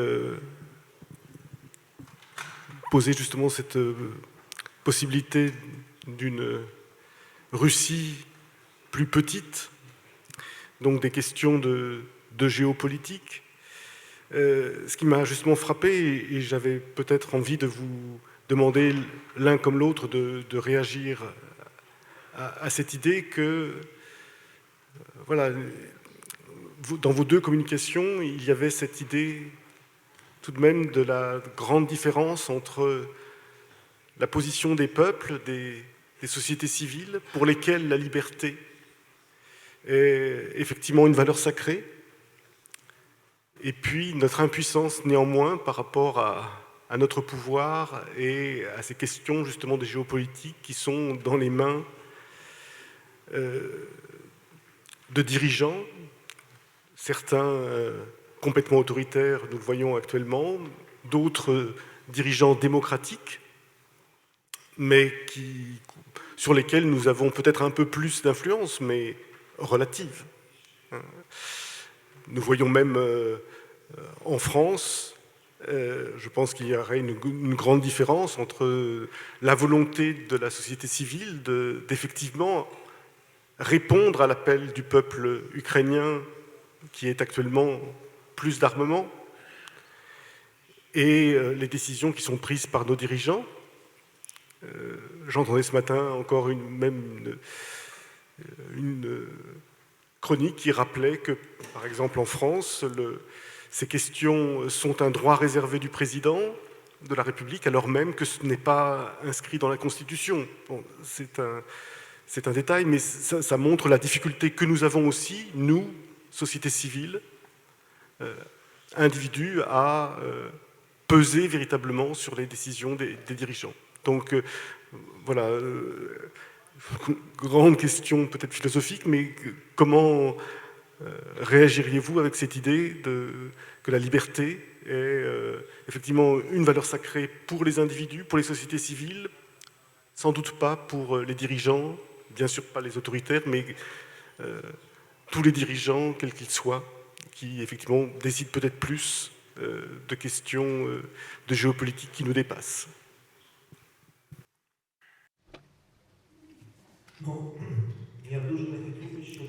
Je ne voudrais pas que nous distinguions les bons peuples et les mauvais dirigeants, parce que je suis sûr que tout de même les gouvernements et les dirigeants donnent naissance au peuple.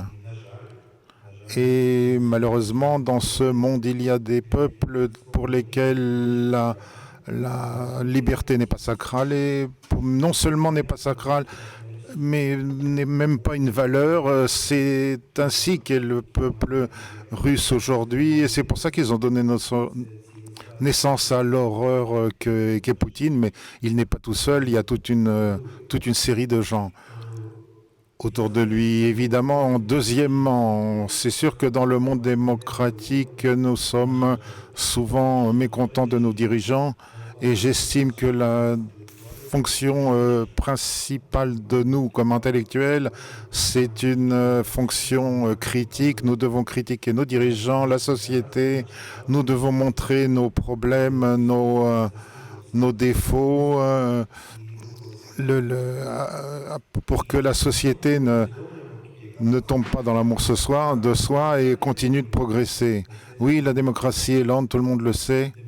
La démocratie, ce sont des procédures, c'est des institutions. L'autoritarisme peut être très rapide, lui. Un criminel qui vient chez toi Ils ne te demandent pas tes droits, les problèmes de procédure, ils te tuent.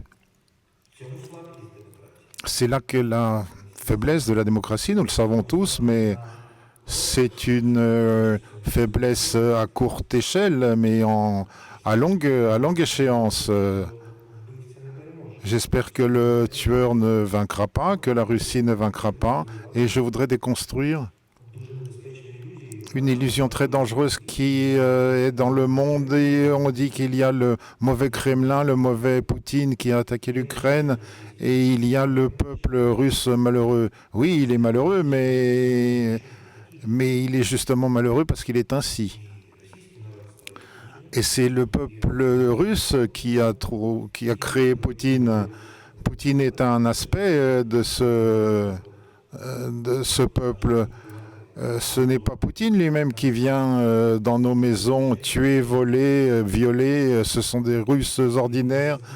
Quel niveau de sadisme qui fait peur, qui fait horreur à tous les gens civilisés qui le rencontrent. C'est pour ça que je ne ferai pas une telle différence entre les bons peuples et les mauvais gouvernements. Il y a tout simplement notre monde démocratique libre qui a beaucoup de défauts, mais que vous connaissez peut-être plus que moi. Vous connaissez vos problèmes français, nous connaissons mieux nos problèmes ukrainiens. Il y a un autre monde dans lequel nos valeurs, notre imagination de la valeur des droits de l'homme, ce qu'a dit Alexandra là-bas, il n'existe pas, et d'autant plus qu'ils n'y ont jamais existé. C'est pour ça que ce n'était pas un étonnement, ni l'attaque, ni la cruauté animale avec laquelle se comporte le Russe. Oui, il faut comprendre que chez eux aussi, ils se comportent comme ça. C'est leur modus vivendi. La force et le viol, c'est quelque chose de normal chez eux. C'est un aspect de force. Je rappellerai Hannah Arendt qui distingue la force du pouvoir et de la violence. Je ne sais pas le dire en français. Comment se caractérisent les infantiles, sous-développés, peuples et gouvernements? C'est qu'ils ne distinguent pas le pouvoir de la violence. Le pouvoir, pour eux, c'est une violence. La violence, c'est le seul système de pouvoir. Et si le pouvoir n'est pas le plus haut niveau de violence contre son propre peuple, même pas contre les autres peuples, ce n'est plus un pouvoir. Et un autre paradoxe dont je voudrais parler, en parlant d'une chose un peu provocative, vous comprenez, j'y pense en permanence les dernières années, en particulier cette année. En vérité, dans le sens actuel, nous avons commencé à se disputer avec Alexandra, peut-être qu'elle en parlera, elle peut être pas d'accord avec moi comme beaucoup d'entre vous, mais dans le sens actuel de ce mot, le russe n'existe pas parce que la construction du monde actuel, c'est la construction des nations politiques, pas ethniques mais politiques. Et c'est pour ça que ça nous plaise que nous ou pas, que l'organe que nous critiquons, et je suis d'accord avec Alexandra que souvent nos instances internationales ne travaillent pas, ne marchent pas, mais la seule chose que nous avons actuellement, c'est bien l'ONU. Et ce qu'a dit Jaroslav Hrycak en plaisantant, nous n'avons pas d'organisation des Royaumes-Unis ou des monarchies unies ou des autocraties unies, nous avons une organisation des Nations unies. Et on parle des nations politiques, le piège de l'histoire russe, non pas seulement aujourd'hui, et de leur structure sociopolitique, ils y ont construit un empire, et la nation politique n'a pas été créée. L'impérialisme, c'est le cœur de l'identité russe. L'agression et la xénophobie sont l'essence de l'identité russe. C'est pour ça que les Russes ont si peur Ils ont peur de devenir quelqu'un d'autre, ne plus être soi-même. Et les autres seront peut-être mieux, mais ils tiennent à cette identité maladive qu'on voit dans leur littérature, dans leur soi-disant culture. Et tant que ce ne sera pas reconnu et que nous ne comprendrons pas, nous ne saurons pas quoi en faire. Nous ne saurons pas comment les aider pour sortir de cette histoire. C'est pour ça que je reviens. La situation n'est pas que il y a un peuple malheureux russe qui veut la démocratie, la liberté et qu'il y a un mauvais gouvernement. Et en France, c'est mieux parce qu'il y a des politiciens qui sont parfois meilleurs, parfois moins bien, ou en Ukraine. Non, la situation y est autre. Personne n'y veut la liberté, personne n'y veut la dignité. Pratiquement tous comprennent que le pouvoir, c'est la violence et que la violence est la manière normale d'exister des gens. C'est pour ça qu'ils expliquent tout simplement ces crimes qui sont pour nous horribles et pour eux c'est normal, c'est leur manière de vivre.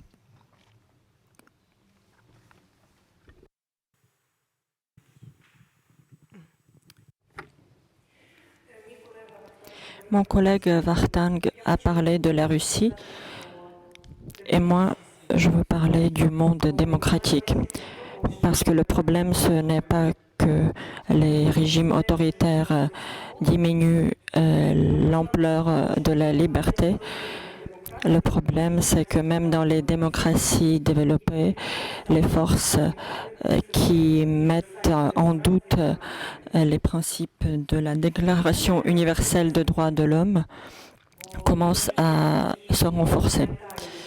Et c'est important parce que les générations qui se souviennent de la Seconde Guerre mondiale ont été remplacées par les nouvelles générations.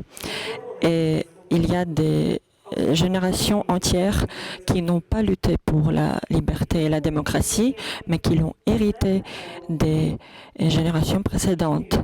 Et pour eux, échanger la liberté contre le confort,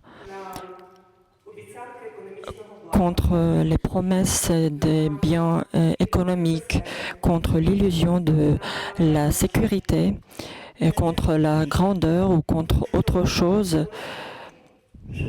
parce que eux, ils vivent dans l'illusion que la liberté, c'est quelque chose qui est donné une bonne fois pour toutes. Mais ce n'est pas vrai. Parce que chaque jour, nous faisons le choix entre l'autoritarisme et la démocratie. Et les valeurs de la civilisation moderne comme la démocratie, la primauté de la loi, les droits et les libertés de l'homme, ce sont des valeurs qu'ils doivent être protégées. Et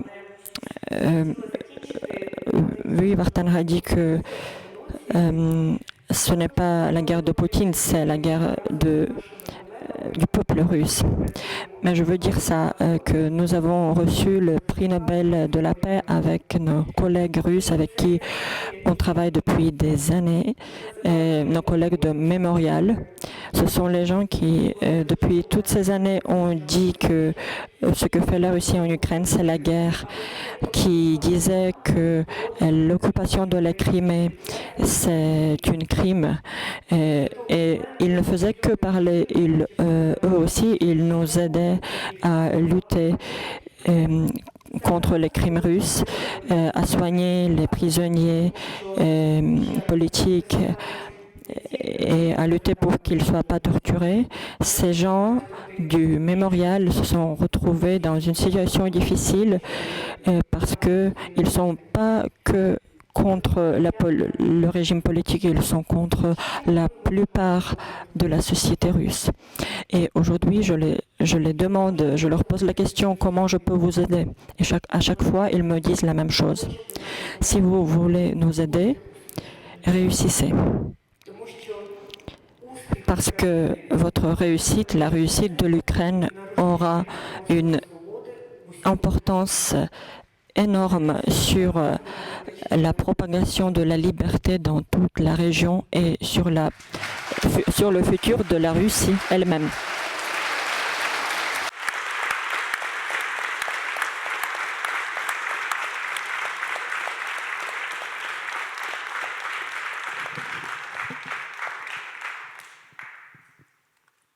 Est-ce que peut-être on pourrait donner la parole à la salle ?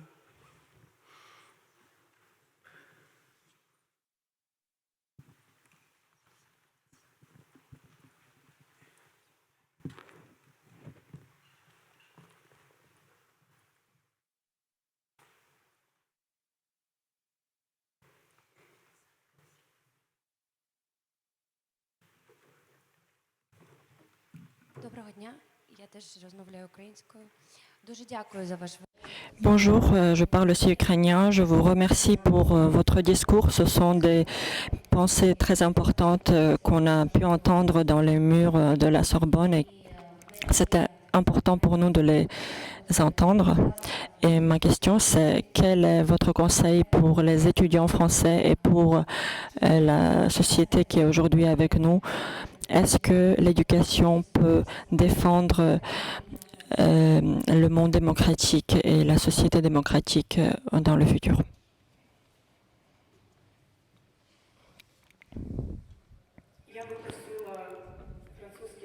Moi, je voudrais demander aux étudiants français et en général des cercles plus larges de la population de prendre une position parce qu'on ne peut pas être indifférent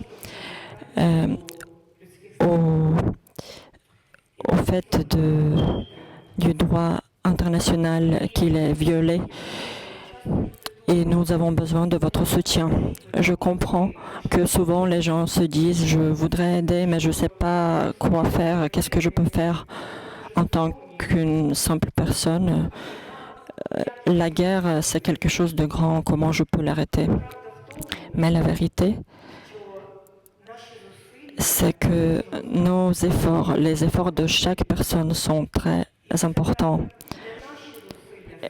Et ce ne sont pas nos efforts qui sont petits, c'est nous qui sommes confrontés à un défi énorme.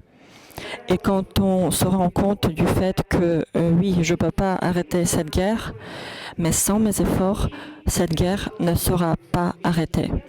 Et c'est à ce moment que la personne peut passer cette barrière et comprend mille et une solutions et voit ce qu'elle peut faire. Il y a encore une autre dimension. Je suis absolument d'accord avec ce qu'a dit Alexandra. C'est un aspect pratique parce que la démocratie est lente, mais l'instruction, le monde académique est encore plus lent. Et comment sortir de ces situations? Il est possible que nous ne vivions pas jusque-là, mais de toute façon, il faut penser tactiquement aujourd'hui. Et je suis absolument d'accord. Nous avons absolument besoin de votre soutien à tous les niveaux. Et par exemple, à Stockholm, nous étions avec Andriy Lubko, qui est écrivain ukrainien, et il a dit, même quand on a commencé à téléphoner, tous ses amis ont commencé à téléphoner du monde entier en disant on est avec toi, même ça c'est important, les émotions humaines.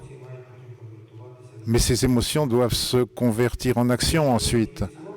Et pour ce qui concerne l'enseignement, en général, pour prolonger ce qu'a dit Alexandra, pour moi, comme pacifiste, ce sont des mots horribles, mais la seule chose avec laquelle vous pouvez nous aider actuellement, ce sont les armes.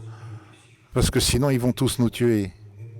Et nous n'existerons plus, il n'y aura plus de science, d'enseignement, de culture, d'art, il n'y aura plus rien. Mais si on pense stratégiquement et espérer,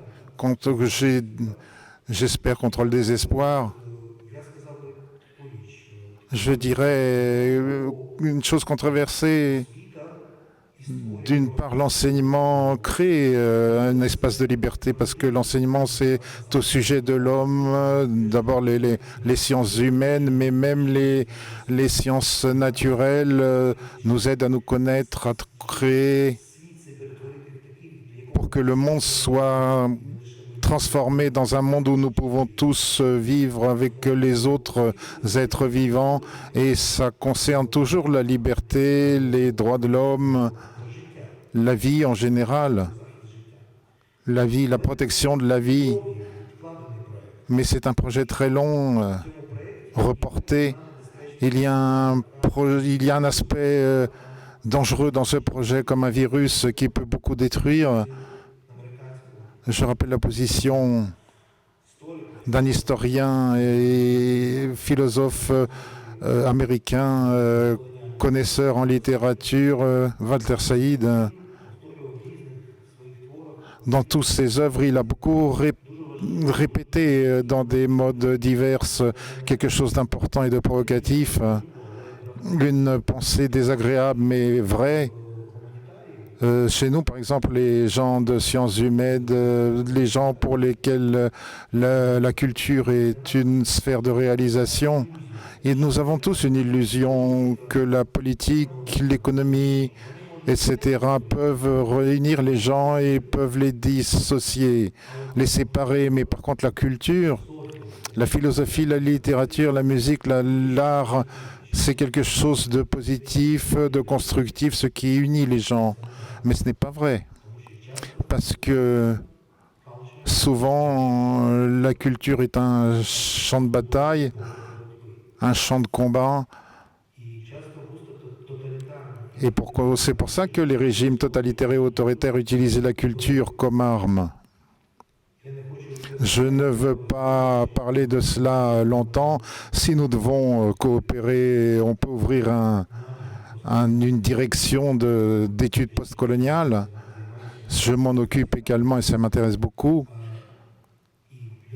Et comment nous pouvons déconstruire des narratifs, par exemple dans la culture russe, dans la littérature russe.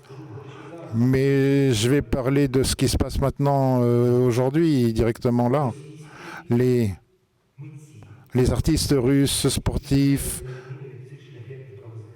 qui, contrairement aux défenseurs des droits de l'homme, qui sont menacés de mort et d'emprisonnement, les sportifs, les acteurs de la culture qui n'ont pas condamné, je ne parle pas n'ont pas condamné le peuple russe ou le gouvernement russe, qui se sont distanciés de cela et qui ont même soutenu cela. Aujourd'hui, on les voit sur les scènes du monde. Le comité olympique aujourd'hui veut laisser accéder les sportifs russes et biélorusses aux Jeux olympiques de Paris, ici à Paris. Pour moi, c'est non seulement une insulte, c'est une catastrophe quand les sportifs qui soutiennent Poutine viennent aux Jeux olympiques de Paris. C'est une catastrophe pour moi quand une chanteuse, Netrebko, apparaît au festival de l'opéra à Wiesbaden ou à Essen en Allemagne. Je me suis retrouvé parce que mon frère qui vit en France, je vais aller le voir à Lyon.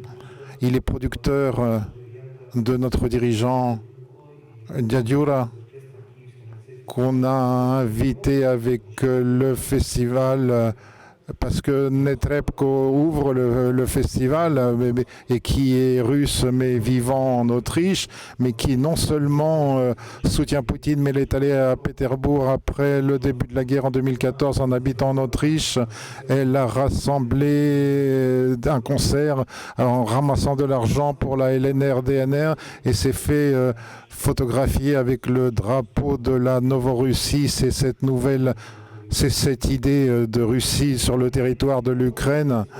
C'est une personne qui n'a pas renoncé à ses opinions. Elle est juste devenue silencieuse à un moment et elle est invitée maintenant à ouvrir un des plus grands festivals musicaux en Allemagne.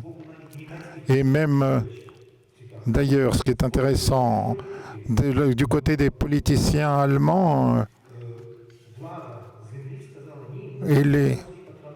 Et les gens ont dit non, non, non, on ne va pas soutenir cela, c'est impossible. Qu'a répondu le directeur du festival? Nous sommes des artistes, nous sommes au-dessus de la politique. C'est du mensonge, c'est un mensonge évident. Même dans le cercle de la culture, nous pouvons faire beaucoup de choses. Nous pouvons ne pas soutenir ces horribles et vexatoires narratifs et ne pas soutenir ces artistes sportifs et activistes culturels qui soutiennent ce régime criminel russe.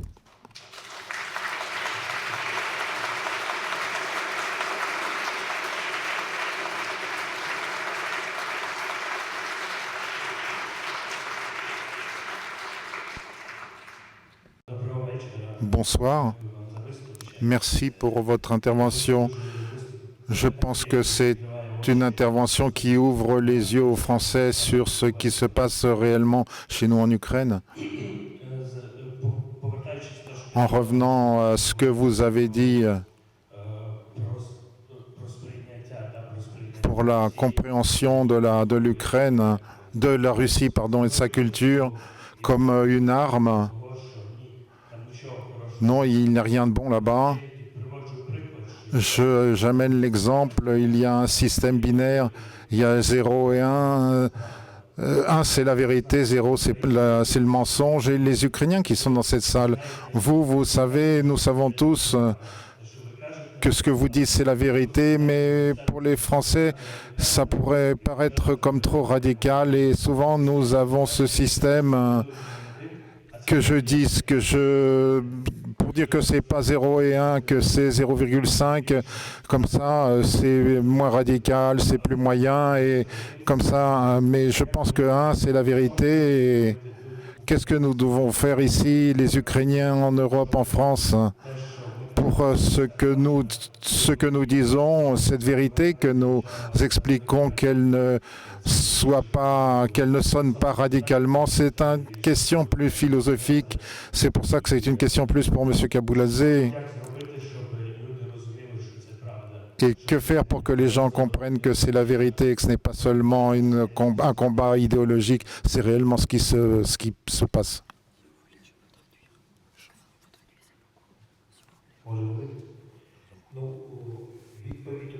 La réponse, c'est un processus très long et c'est un enseignement pour nous tous. Je conseille à tous un livre dans le cercle étroit avec les philosophes français.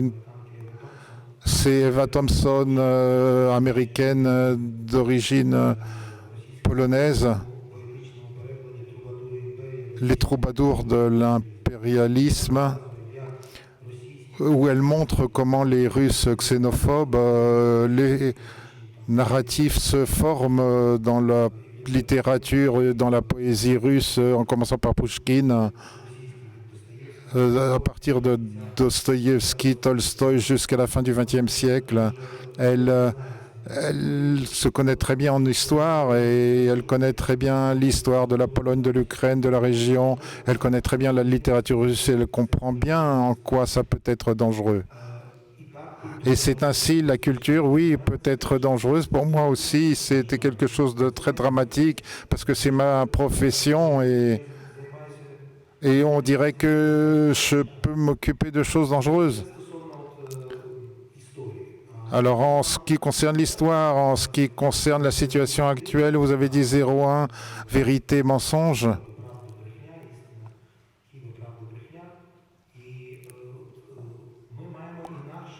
Nous avons d'autres coordinations et nous devons nous positionner différemment de ce que nous entendons de la Russie. Et c'est pour ça que je m'entends bien avec Peter Pomerantsev, je suis d'accord avec lui. Auteur britannique savant, d'origine ukrainienne d'ailleurs, dans certaines de ses œuvres. Rien n'est vrai, tout est possible. La propagande n'est pas la propagande. Nous devons comprendre que ce que nous appelons la propagande russe aujourd'hui, ce n'est pas une propagande. Ce n'est pas de la propagande. Pourquoi? Parce que la propagande, c'est pousser quelque chose. En Espagne, par exemple, ils appellent aussi la propagande, c'est inclus comme nom de publicité. C'est un instrument. La propagande peut travailler comme instrument pour pousser le bien, par exemple. Quand Alexandre parle de droits de l'homme, de la dignité humaine, de la protection, c'est aussi de la propagande dans une certaine mesure. Ce que je fais, c'est de la propagande aussi dans une mesure. C'est pour ça que la propagande en soi n'est pas bonne ou mauvaise, c'est un instrument.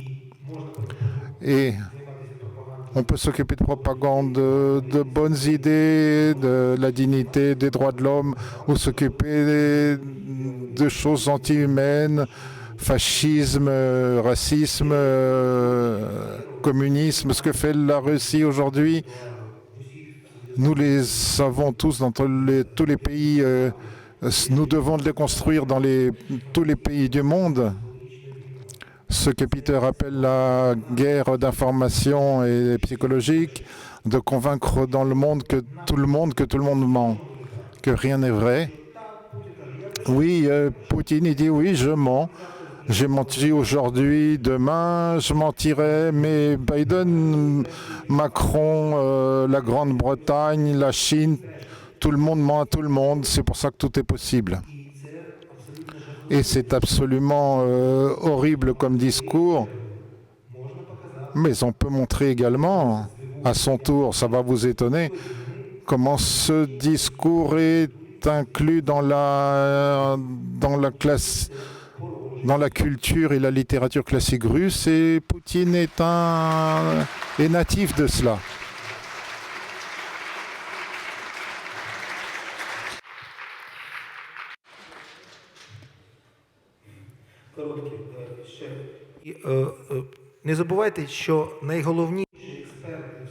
N'oubliez pas que les principaux connaisseurs les principaux experts de la Russie, ce sont les Ukrainiens. Nous connaissons très bien la Russie. Avec nos amis, nous en discutons souvent. Pourquoi, jusqu'à maintenant, ils n'ont pas réussi à nous vendre les armes, l'héroïsme, votre aide, sur laquelle on ne pourrait pas résister. Mais il y a quelque chose qu'ils n'ont pas pris en compte, c'est que nous les connaissons de l'intérieur et eux, ils ne nous connaissent pas parce qu'ils croyaient qu'on était comme eux. Et nous sommes différents, mais nous les connaissons bien. Et si vous voulez savoir ce que la Russie, demandez-nous.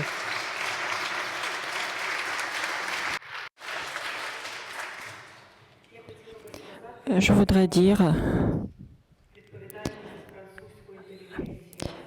parler de la responsabilité de l'intelligentsia, de l'élite française. Il y a quelques jours,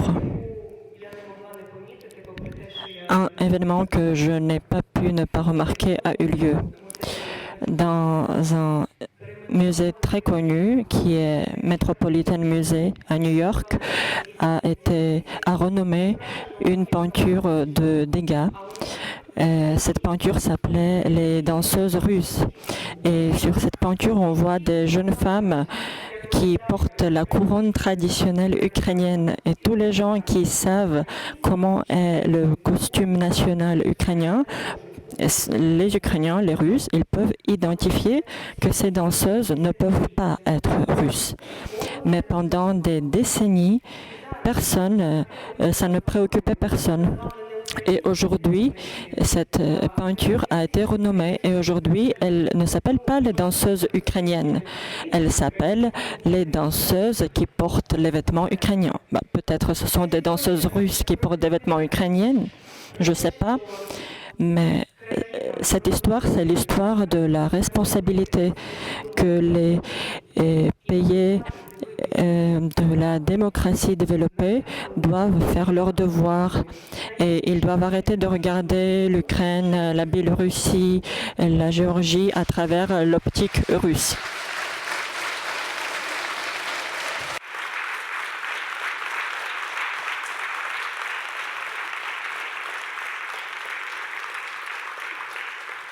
Voilà, je crois que nous allons devoir libérer Alexandra Matvichuk qui est attendue et je voudrais que nous la remercions solennellement encore une fois.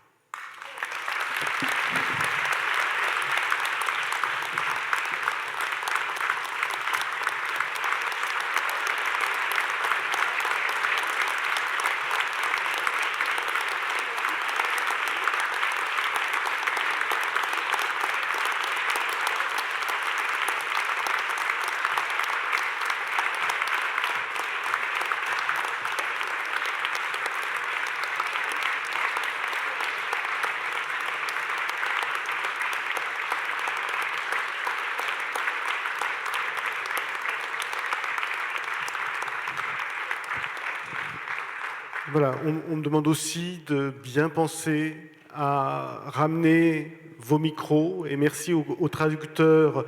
Je pense que nous pouvons aussi remercier véritablement nos traducteurs qui ont été formidables.